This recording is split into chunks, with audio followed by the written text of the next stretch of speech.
Kauna-unahan sa Pilipinas. NBC Manila Broadcasting Company. DZRH, member, kapisanan ng mga broadcaster ng Pilipinas.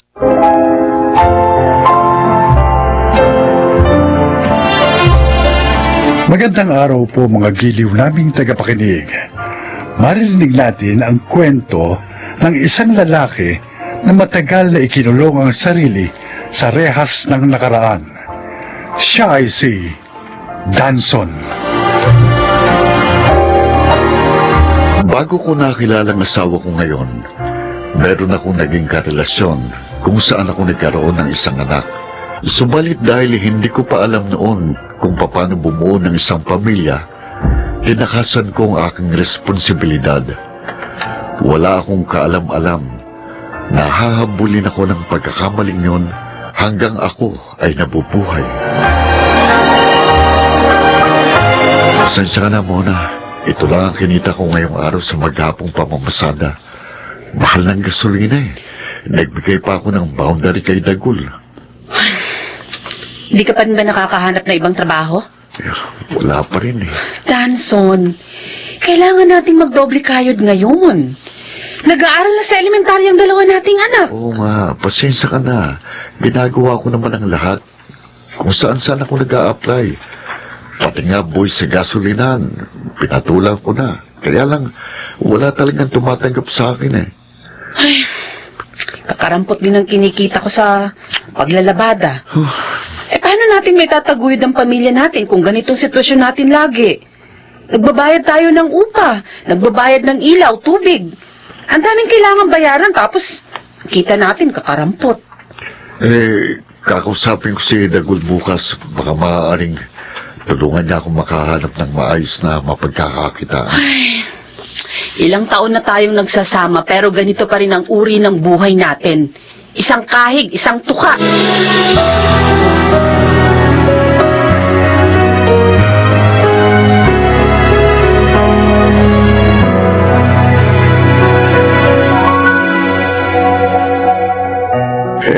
Yan mo pare. Kakausapin ko si Bossing. Baka pwede ka ipasok kahit kahero dun sa isa niyang shop. Naku, salamat Dagul. Konting tiis pa pare. Makakaraos din kayo. Noon pa, ganyan ang iniisip ko. Pero hindi pa rin kami nakakausan, pare. Tiyaga lang. Ako nga, ganyan din ang buhay ko nun eh.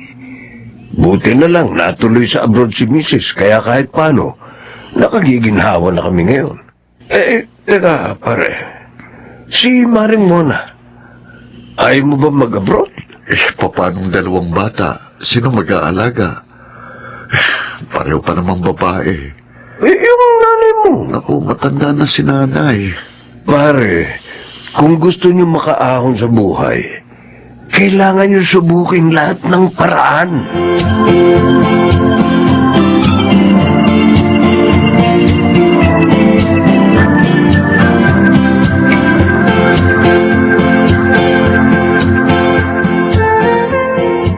Oh, 500 yan. Ito, Nay. Naku, huwag na ho, Nay. Oo, ay, naku. Huwag mo nga akong pairalan ng pride mo, Danson. May pamilya na ako pero sa inyo pa rin ako umaasa hanggang ngayon. Nakakaya na ho. Eh, kaysa naman magutom ang mga apo ko. Nay, O sige, nakunin mo na yan at ibili mo ng bigas. Yung mukha mo, hindi na naman ma-drawing. madalas iniisip ko, siguro, ito nang parusa sa akin ng Diyos. Saan? Sa ginawa ko kay Ira at sa anak namin. Yung ulam mong kalibin noon. Oo, siguro pinarurusahan ako ng Diyos dahil inabandon ako sila. Ipinaparamdam sa akin ng Diyos ang parehong hirap na pinagdaanan ng mag-ina ko. Danson, ganyan ba ang pagkakakilala mo sa Diyos? Ha? Dahil ako, ibang pagkakakilala ko sa Kanya.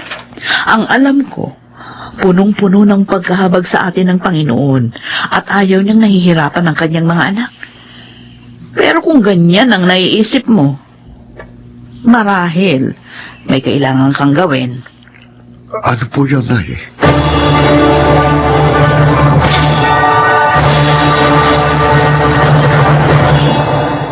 Ano? Anong sinabi mo? Hanapin ko si Ira at yung anak ko. Para saan? Bakit? Muna hanggang ngayon, nakukonsensya pa rin ako dahil sa ginawa ko sa kanila. Inabandon ako sila nung panahong kailangan nila ako.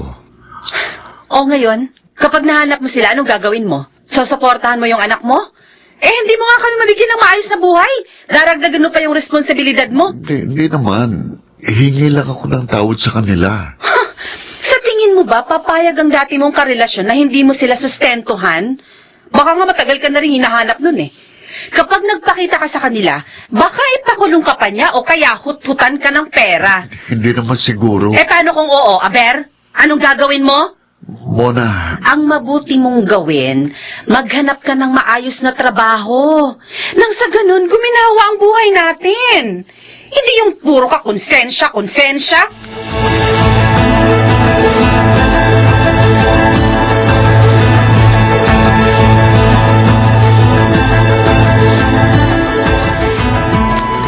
Oh, siguruhin mong hindi ka short, ha? Baka maubos lang ang sweldo mo sa kaabono. opo, boss. Libre na rito ang pagkain mo sa tanghali, kaya makatitipid ka, ha? Salamat po. Alam mo, kung hindi ka inirekomenda ni Dagul, hindi kita tatanggapin. Pero sabi niya sa akin, maaasahan at masipag ka raw magtrabaho. Kaya ikaw ang kinuha kong kahero. Naku, wag na wag mong ipapahiya ang kaibigan mo, ha? Opo, pagbubutihin ko pong pagtatrabaho. Mabuti naman. Sige na. Sige. Salamat po ulit. Okay lang, sige. Salamat naman. Magkakaroon na ako ng regular na trabaho.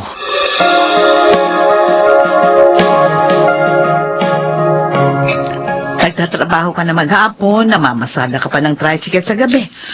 Danson, natutulog ka pa ba? Nay, kanin niyo ho.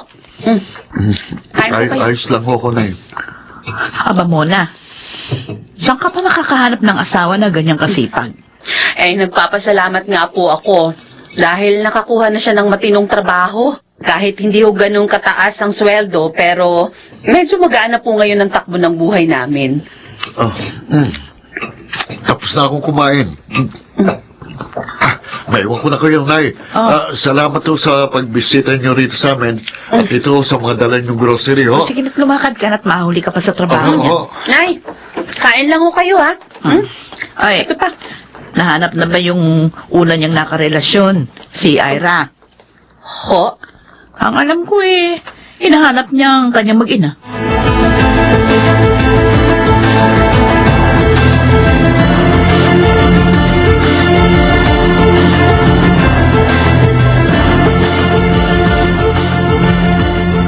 Danson, Ira, pasensya ka na. Matagal ka naghintay.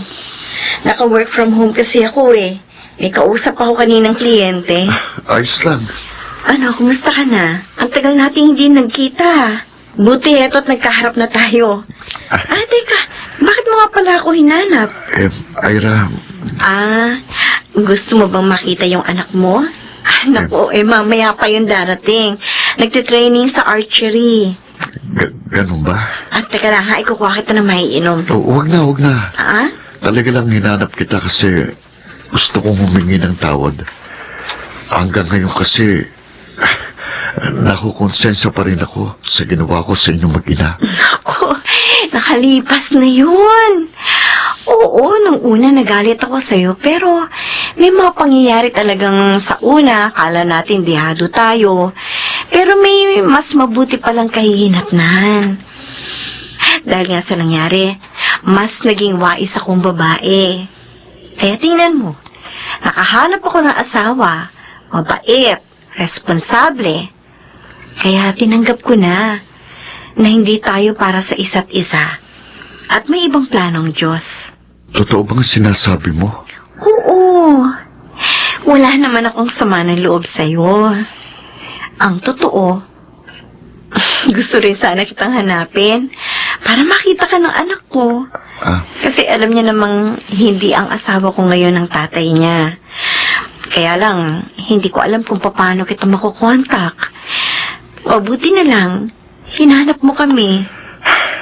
mula noon, akala ko pinahihirapan ako ng Panginoon dahil sa ginawa ko sa inyo. Alam mo, hindi ka sa akin dapat humingi ng tawad, kundi sa sarili mo. Kasi ako, matagal na kitang napatawad. Pero ikaw, baka hindi mo pa napapatawad ang sarili mo.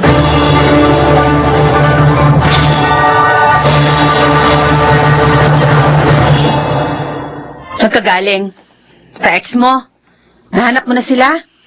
O anong sabi sa'yo? Mona, Humihingi ng sustento. Huh. Porket nakakuha ka na ng matino-tinong trabaho, ang lakas na ng loob mong makipagkita sa dati mong karelasyon. Eh, hindi pa nga natin natatapos bayaran yung mga utang natin eh.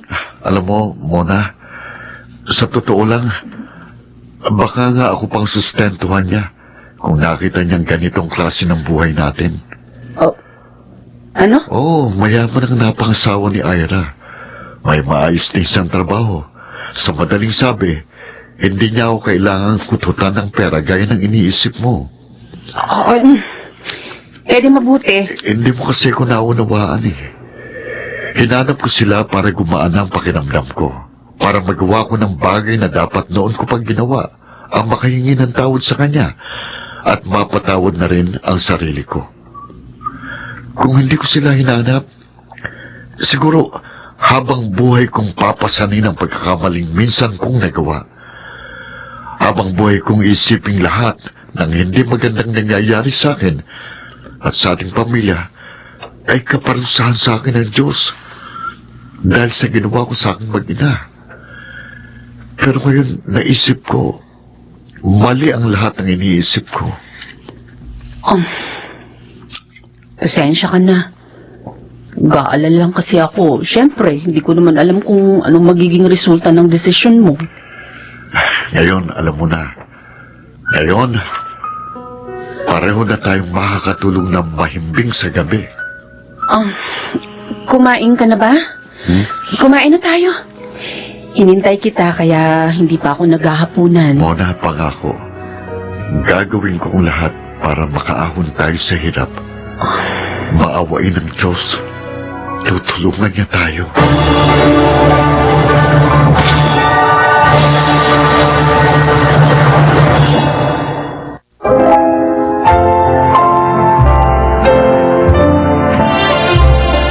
Madalas, masyado tayong malupit sa sarili natin.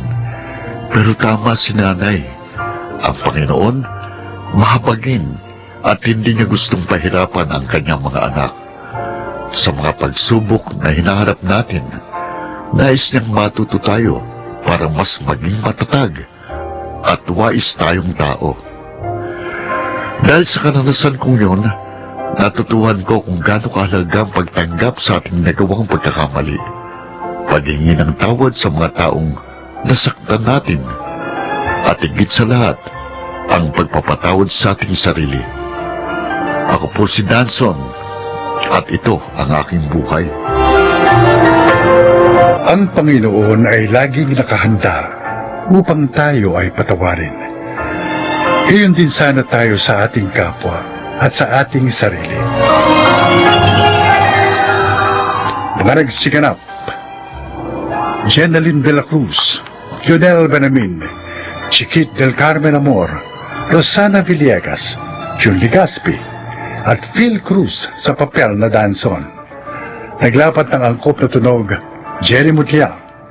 Sa musika, Buboy Salonga. Supervisyong teknikal, Eric Lucero at Bong Muyar. Creative Consultant, Phil Cruz. Production Assistant, Anching Cruz. Ito'y mula sa panulat ni Rita Labanon. Sa direksyon, June Martin Legaspi. Ito ang aking buhay.